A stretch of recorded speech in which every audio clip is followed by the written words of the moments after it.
Ya yo la toche. La mongene no hambo to na kame lo vidéo nye. Nakambala Katundu a chanté le vélo que là déjà. Merci beaucoup, il est vraiment reconnaissant. Le vidéo nye tanga teketa dia 4 vérités a maso mbe ya lo seno. Lande na kedi kamoso homba. Neda naka shumbe ya to vérité lo di kamodi mochi lo enyelo lo seno sena so atukima da shumbe ya yo ya njalo ngosola di kambo vérité yeko inévitable. Peu importe le problème dans la situation tchèque la zone na affidélité vérité njo hachikitana yeko paka ngako intact aso atokimanya chuda shunja améliorer daha shunya ngaka lo Congo la mele eko vérité lolo seno la so hato traiter la wanyama kana esongo kana dango dikina non la so liko na traiter comme da relation à sa femme la moto pas me traiter kala moto traiter kala pam, c'est-à-dire onyalanga pam nanga ka moto, c'est un peu ça. Là so eko a réalité mochile eko bashumbia la lokeneki na la relation wasa pam la moto. Okwa kama chimaleta te que so tukima la shinja alongo sola. Excusez. Vérité ya tondwele pam cheto ya kadambia vie passée ka moto. Ndo moto che to ya focaliser dambe ya vie future kapami liko na ngani mbechia wehenyi unyomo chipami tombola ka omoto ate onde wambe yana kala pami omoto ate ndoko pami comprene kanombe ya kakene amande sala kukunaka omoto ambota ate elo keso munyaka umbolo kinone enyelo apa mangana apa mifrato yanga dambeya mbala mochi nde hachelo procedure kamimbola dambeya ndawo yanga dambeya tate mala lupa mika komelo danju komala ma munyo humana ambeta ngondo ngana eno nyinga no bien shingana donc apa mifrato ya focaliser kadambeya vie ka moto kambeta donc combien donc relation à elle là toi de quelle manière kakawite c'est-à-dire pas minja focaliser kadambeya bon est-ce que réellement personnalité kaya tonjela tondo kande et ko réellement personnalité qui expériende ou bien ondomba la mochi ko personnalité kikina umala sotaka chida o moto nja focaliser kalo vie future kapami donc dele o moto nde hala intéressé o moto kutu bulo humba wambeya vie passée kaya kingane tout ça non o moto nja intéressé kada mbeya onde ikolo lemo objectif akona ilaye projet akona kilaye est-ce que iko capable da memba charge onde weyambo yako kada da kambo ya nyumbite dalanga kochuka est-ce que donc o moto nja focaliser kado pour ça quand on a est-ce que pas mika commettre a vraiment homme capable ou bien déco fort on y a le humba par exemple wachuka est-ce que vraiment ndia iko prêt d'assumer charge ya kindi responsabilité parce que kene kaya intéressé au monde alors iko mbashumbia da en détail shumbia ngaso à te permettre de comprendre OK réalité c'est ça.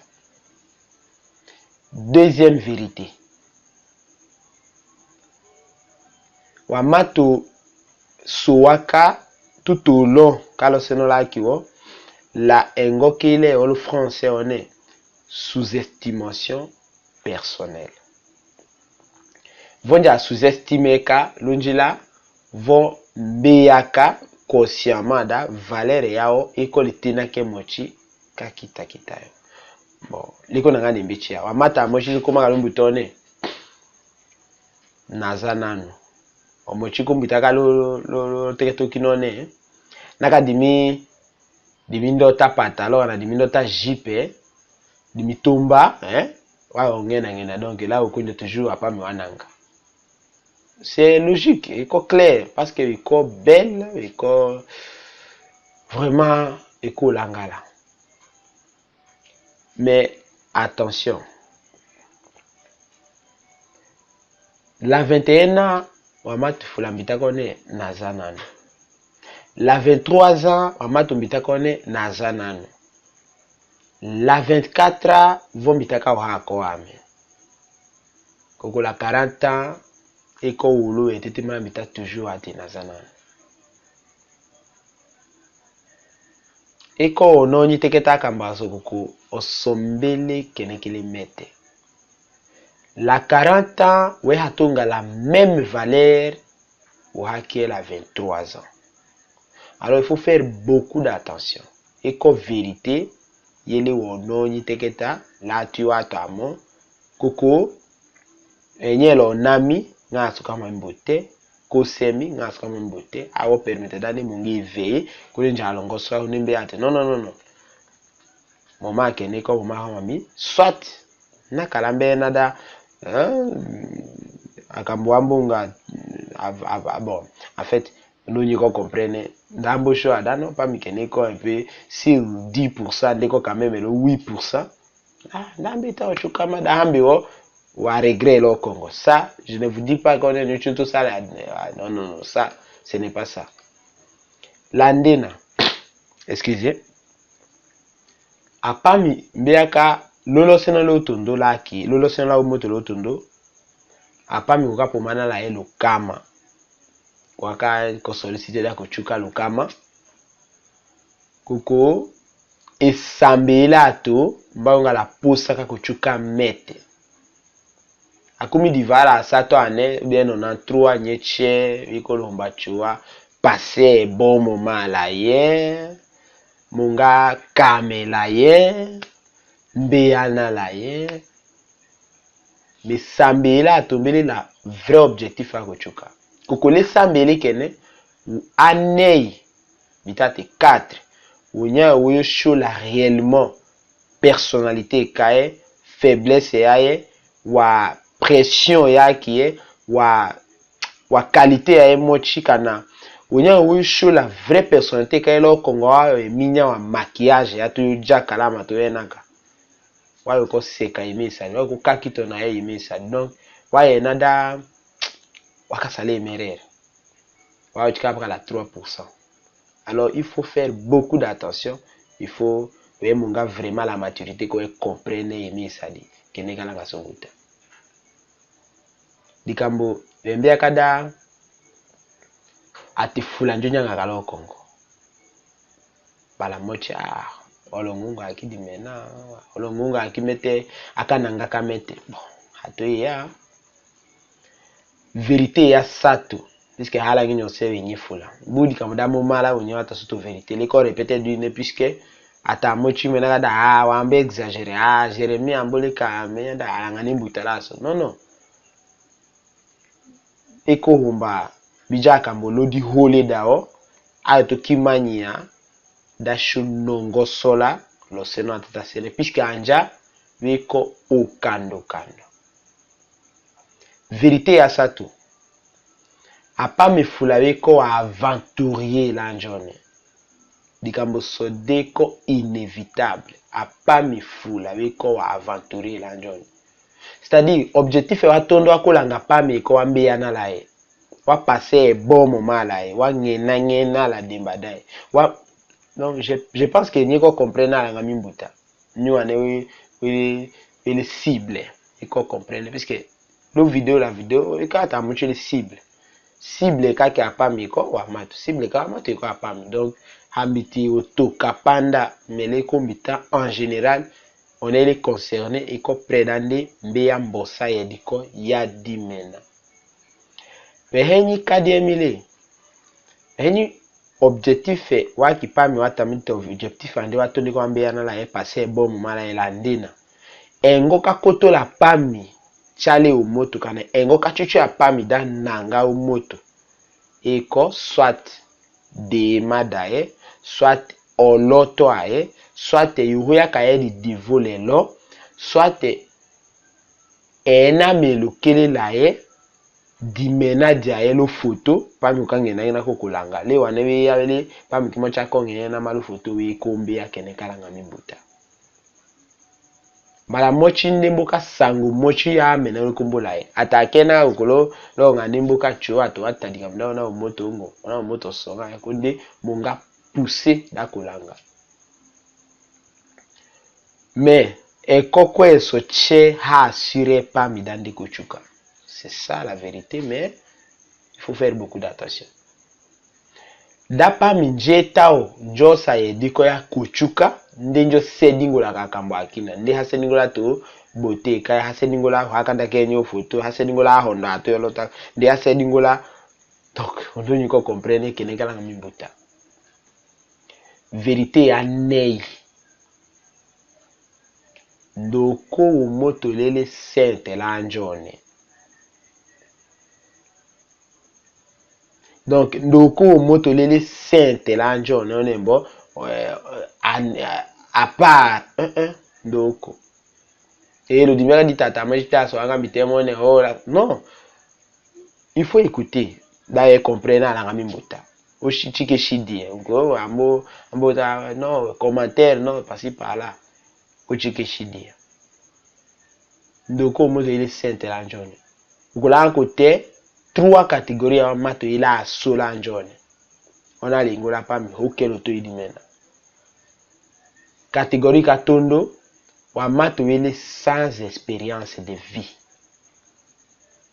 Donc l'ongela environnement aka wole par exemple ne boule expérience ndeko ko opportunité wa sala expérience wa monga expérience physique ongo niko comprendre haka mochema na soteketa en détail mais quand même akambo a permettre d'autres monga éveillé wa mato ele sans expérience akole mais ne boule expérience de vie comme mata soiko mais vos bousente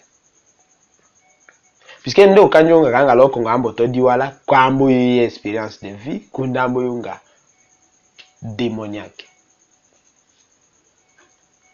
Deuxième catégorie wa mato ele vombi sheka la wolo che vraie personnalité kao le présent c'est kae ndeko auto la fonya ye munga koko l'absence ae ndeko complètement différente wa mato ngaso batata humana lao no umoto la kombo la yongo la ngene munga omena na munga ndongo vivela ndongo la otema mwambo wena ati ndokone koko personnalité ka kombo la ekengo balotande dande ko présenter to momentanément koko l'absence de tonga ka hutu kina osoge wa mato ilaso. Troisième catégorie des femmes wa mato yeso hati réellement ewo dikambo wa mato che vikola kenekele o zone nombre iko wikola akambo amochi hawalanga kato akina mbeya wo moto che la njone ikola ihusho embia kambola wo moto date danga ndenyi akambo ande ngondo kechi difficile d'aller côté directement et le comment pas gagner passer là chez l'Italie. Ça c'est logique. Mais ce n'est pas important de côté parce que bon mende bon fiancé quand est beau tout là mais l'éco qui explique à la grande bouteille comme la zone nombre. Quand moi exemple ngo to mais moto che école la zone nombre akamba mochi wende boulot. Donc ndato kaka amata mochi bitakone on s'est passé l'année na kala ngembe ya kambo ambe itaka mais mumbula wati ngande wakite fete ka diplôme kana défense dae de kondola kala petit che kutu papa ka sale ngane mais mumbwa di kambo da kambo kanda sale wa bêtise ndi halangite kita ako tate ko passé bon là so en conclusion, à Humbaso Sala, ce n'est pas compliqué, c'est très simple. Des choses, à Humbaso Sona. Vous voyez, pour m'acambeta au moto, la charge yande. Donc, là où tu as des chers, soit, vous voyez, qui mon cher. Donc, inutile d'avoir ja focaliser lo nyanga d'ambia vérité kanambia passé kane ndi halange ko echo andulu compétition juste inutile chikande on moko teka dans moto mo chikana moto mo non c'est pas un problème chikande c'est tout hanyo togane chikande c'est simple chikande la commande chikande qui c'est simple soit état on n'est pas à la charge ya ninjo la problème ya ninjo c'est comme ça parce que au moto ça c'est une vérité qu'elle est logique. C'est ça la vieille personnalité d'une femme. Des how changer. Alors, merci beaucoup les à tout dit et qu'on vraiment dans ce donc une fois que ta caméra à travers ordinateur à travers téléphone à travers télévision à travers électronique, pardon, je m'excuse, à travers technologie, là, beaucoup de transmettre une notion de vie, mais notion de vie, il y a des créer, l'embauche là, le fula anglais, français, mais les cours là, il faut traduire l'autre, permettre compréhension de passer un message. Alors là, mon gars, fula, t'as eu 4 vérités. Pas mi tche to ya focaliser ka lo passé ka moto lo moto tche ja focaliser ka lo futur ka moto ka pas m'excuser. Deuxième vérité elle est wa mato souffrir ka la kele en sous-estimation personnelle voko makalo mbutone na zana koko la kania ononyone onika panda dia o mi ha kembe cha ko hachukami la wo mawa 35 ans, 45 ans, d'aunga, sans valeur le marché. Troisième vérité, à pas me fouler avec quoi aventurier. Objectif à Watondo et quoi mon gars Kamela, passer un bon moment. Alors il faut faire beaucoup d'attention. Quatrième vérité, Doko motolele sainte l'anjon. Alors merci beaucoup les coconga juste à like là nous n'a quand même apprécié vidéo en plus sur ambo ouais quand la cagnie à ajouter ou bien conseil quand tu chalo vidéo ni espace commentaire ni bien quand tu ça là l'espace commentaire ou funda tout ce que tu veux à te chada so da répondre ou bien question tu comprends répondre en tout cas merci beaucoup et bonne soirée à tout le monde.